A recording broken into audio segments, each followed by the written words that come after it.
নমস্কাৰ, মই অপৰাজিতাই আজিৰ ভিডিঅ'টোলৈ সকলোকে স্বাগতম জনাইছোঁ। আজি মই বনাইছোঁ এখন টেষ্টি আৰু পুষ্টিকৰ মাছৰ জোল, আৰু তাকে মই আপোনালোকক দেখুৱাওঁ কি দি আৰু কেনেকৈ বনালোঁ। তেনেহ'লে আহকচোন ভিডিঅ'টো আৰম্ভ কৰোঁ। মাছৰ এই জোলখন বনাবৰ কাৰণে মই ৰঙালাও এটুকুৰ কাটি লৈছোঁ আৰু লৈছোঁ কচু ধুনীয়াকৈ কাটি লৈছোঁ বাকলি গুচাই, আৰু মোৰ প্ৰিয় কঁঠালৰ গুটি লৈছোঁ বাকলি গুচাই, এইখিনিও ধুনীয়াকৈ কাটি লৈছোঁ। তাৰপিছত লৈছোঁ পিঁয়াজ এটা মিহিকৈ কাটি লৈছোঁ, আদা নহৰু থেতালি লৈছোঁ আৰু জলকীয়া লৈছোঁ। এইখিনি বস্তুৰ প্ৰয়োজন হ'ব এই জোলখন বনাবৰ কাৰণে। এতিয়া কেৰাহীটোত মাছ ভজা তেল আছিলে, এইখিনি তেলতে মই আঞ্জাখন বনাম। তেলখিনি গৰম হোৱাৰ পিছত পাঁচফোৰণ দি দিছোঁ, আৰু পাঁচফোৰণখিনি অলপ ফুটাৰ লগে লগে কাটি লোৱা পিঁয়াজখিনি দিলোঁ। এতিয়া পিঁয়াজখিনি অলপ ৰঙচুৱাকৈ ভাজি ল'ম। এতিয়া পিঁয়াজখিনি প্ৰায় ৰঙচুৱা হৈ আহিছে। এতিয়া ইয়াতে মই আদা নহৰু বটাখিনি দি দিম আৰু লগতে জলকীয়াখিনিও দিম। এতিয়া এইখিনি ধুনীয়াকৈ গোন্ধ ওলোৱালৈকে ভাজি ল'ম।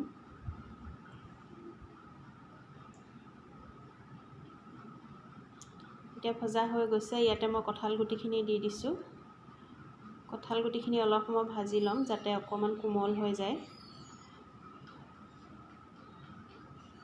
এতিয়া কঁঠাল গুটিখিনি কোমল হৈছে, ইয়াতে মই কচু আৰু ৰঙালাওখিনি দি দিছোঁ। সাধাৰণতে ৰঙালাও এনেই অকলে খাই বেয়া লাগে, গতিকে ইয়াতে মই কচু দিছোঁ, আৰু কচু আৰু কঁঠাল গুটিৰ লগত ৰঙালাও বনালে বহুত টেষ্টি হয় খাবলৈ। ইয়াতে মই নিমখ দিছোঁ আৰু হালধি দি দিছোঁ আন্দাজমতে। এইখিনি লৰাই ভালকৈ ভাজি ল'ম। ইয়াতে মই জিৰা দি দিছোঁ।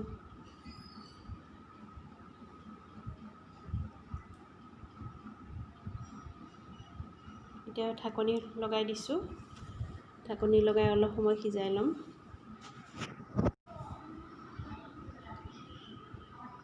অলপ সময় ঢাকনি দি ভজাৰ পিছত এইখিনি চাওক আধা সিজা হৈছে। এতিয়া আৰু অলপ সময় এনেকৈ ভাজিব লাগিব।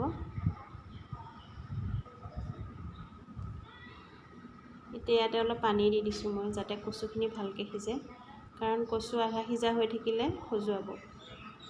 এয়া চাওকচোন প্ৰায় সিজিছে আৰু ৰংটোও ধুনীয়া হৈছে। আৰু অলপ পানী দি দিছোঁ। এতিয়া আকৌ ঢাকন মাৰি আৰু অলপ সিজিবলৈ দিম।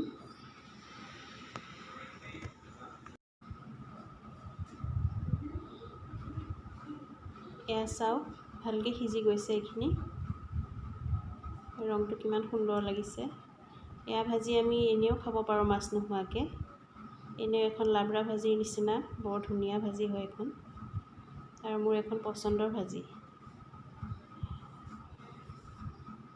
সিজি গৈছে ধুনীয়াকৈ কচুবিলাক, আৰু ভালকৈ সিজিলে একেবাৰে নখজুৱাই। এতিয়া আৰু অলপ পানী দি দিছোঁ যাতে মাছৰ জোলখন বনাব পাৰোঁ, আৰু অলপ পনীয়াকৈ বনাম।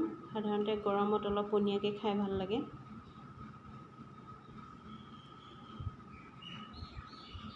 এতিয়া এইখিনি অলপ উতলাই আহিবলৈ দিম, অলপ সময় ঢাকনি মাৰি এইখিনি সিজাই ল'ম।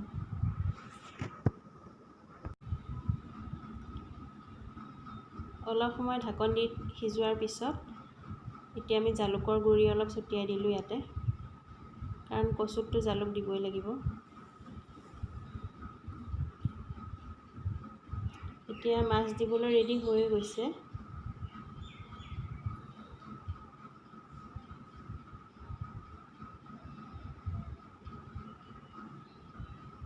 এতিয়া আমি মাছখিনি দি দিছোঁ, আৰু মাছখিনি দি আৰু অলপ সময় উতলাই আমি নমাই থ'ব পাৰিম।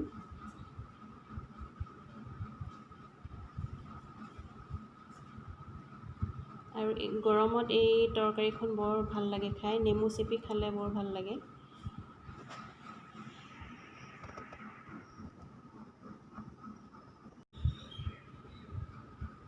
এয়া চাওক আমাৰ মাছৰ জোল ৰেডি হৈ গ'ল।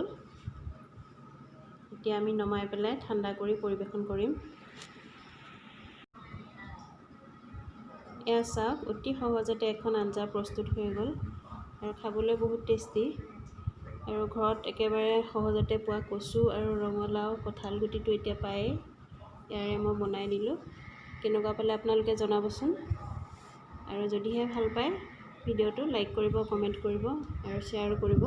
আৰু যিসকলে ছাবস্ক্ৰাইব কৰা নাই এতিয়ালৈকে, তেওঁলোকে ছাবস্ক্ৰাইব কৰি ল'ব চেনেলটো আৰু বেল আইকনটো প্ৰেছ কৰিব, তেতিয়াহে মোৰ ভিডিঅ'বিলাক পাই থাকিব। তেনেহ'লে আজিলৈ আহোঁ, নমস্কাৰ।